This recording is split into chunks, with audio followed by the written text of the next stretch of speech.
Free bus ఇదే first టైమా ఎక్కుతూ ఉంటారు రెగ్యులర్ గా? 4 times ఇది 4th టైమా?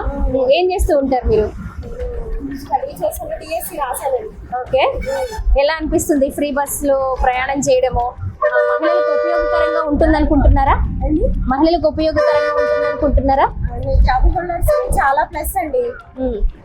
ఫర్ ఎగ్జాంపుల్ ఒక ఉమెన్ శాలరీ 20,000, తను ఒక 50 kilometers జర్నీ చేయాలి. అయితే ఈ 50 kilometers జర్నీ 1 month లో 10,000 దానికే అయిపోతుంది, చార్జెస్ ట్రావెలింగ్ అయిపోతాయి. కానీ ఏంటంటే ఈ ఫ్రీ బస్ వల్ల ఆ 10,000 మిగులుతాయి.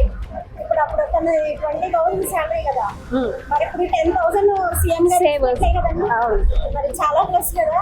అలా లేని ఫ్యామిలీస్ ఎంత ఉన్నారు. సో ప్లస్ ఇంకోటి ఏంటంటే ఫ్రీ బస్సు కొంతమంది ఏంటంటే నెగిటివ్ గా చెప్తా ఉంటారు. కొన్ని రోజులు ఇస్తారు, కొన్ని రోజులు తీసేస్తారు, ఎప్పుడు ఉంటుందా అని చెప్పేసి మాట్లాడుతూ ఉంటారు.